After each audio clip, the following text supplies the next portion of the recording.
Bonsoir à tous. Dans l'actualité ce soir, une vie dédiée au coton. Ouattara Macheta, une septuagénaire, a dédié sa vie au travail du coton. L'apprenti machiniste Jean-Marie nous donne les détails sur son métier et Zongo Zida, un jeune burkinabé victime de discrimination sur les plages de Grand Bérébi. Direction le quartier Kongola de Kong, chez Ouattara Macheta.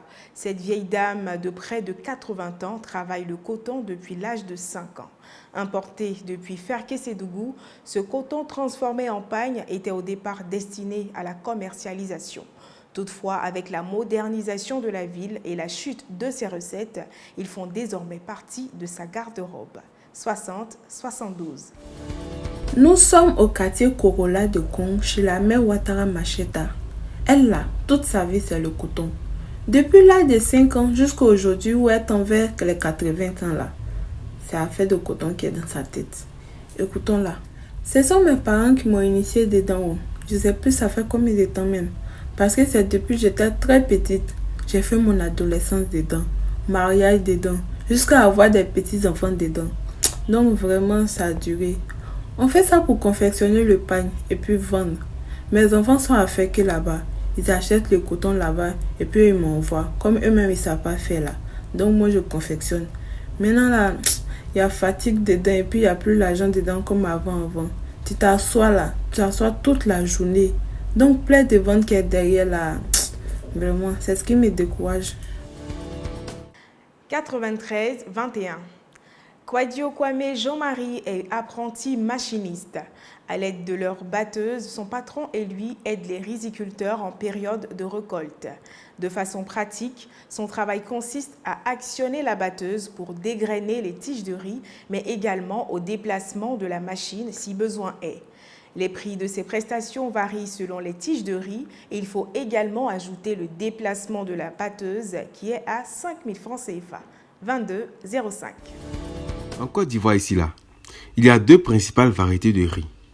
Il y a ce qu'on appelle le riz pluvial. Genre, lui, là, non, c'est riz de pluie. Normalement, là, on trouve ça au sud, là-bas. Et puis, il y a le riz irrigué. Ça, c'est beaucoup plus au centre et puis au nord.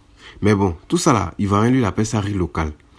Quand la période de récolte arrive comme ça, là, mon cher, chacun a sa technique. Kwadio Kwame Jean-Marie est apprenti machiniste. Lui et puis son patron, là, ils ont une machine qu'on appelle une batteuse. Donc, quand la période de récolte arrive comme ça, là, ils vont dans les champs des gens et puis ils proposent leur service. Asso, faut suivre. Les batteries, si un chantier comme ça, c'est combien? Bon.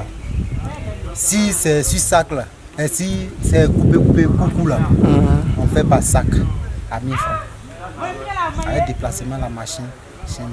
Bon. Si c'est long, on fait par heure. Par heure à 10 000.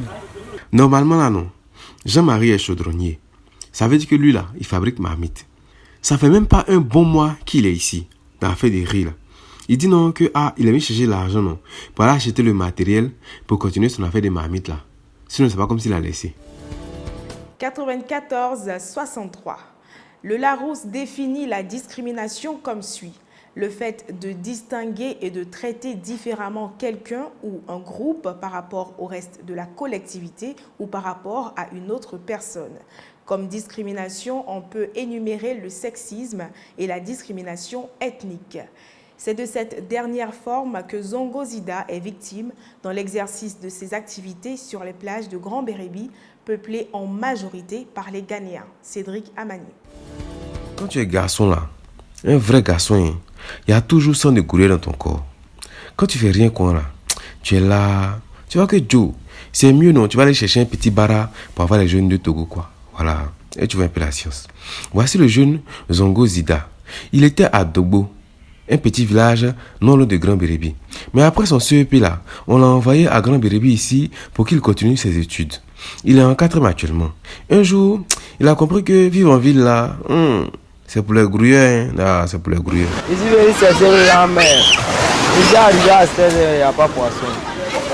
Bon, on payait matin à Ericou. Ici, descendait à et il partait à la maison, il était là à la rue Mégadi. Bon, si petit bureau à son là, il peut tirer. Si le fruit de tirer peut me donner un peu. Il doit donner combien de petits vont donner d'habitude? Bon, au moins que 500. On donne 500. Bon, si je prends, il peut partir payer les habits. Il peut payer moyen aussi. En fait, non. Il y a une dure réalité à laquelle le jeune Zida est confronté. Très souvent, quand il vient chercher un peu de djell, les débarqueurs et puis les pêcheurs qui sont eux tous gagnés, lorsqu'ils se rendent compte que non, le petit a des origines burkinabé là, ils refusent son aide. Et puis c'est comme ça avec toutes les ethnies. Parce que eux ils disent non que Barala, c'est réservé aux Ghanéens seulement. Donc le petit retourne en piste bredouille. Et ça là c'est gamme. Hein? Et ça là c'est gamme. C'est la fin de l'actualité dans PP News, chers internautes. J'espère avoir su mériter votre précieuse attention.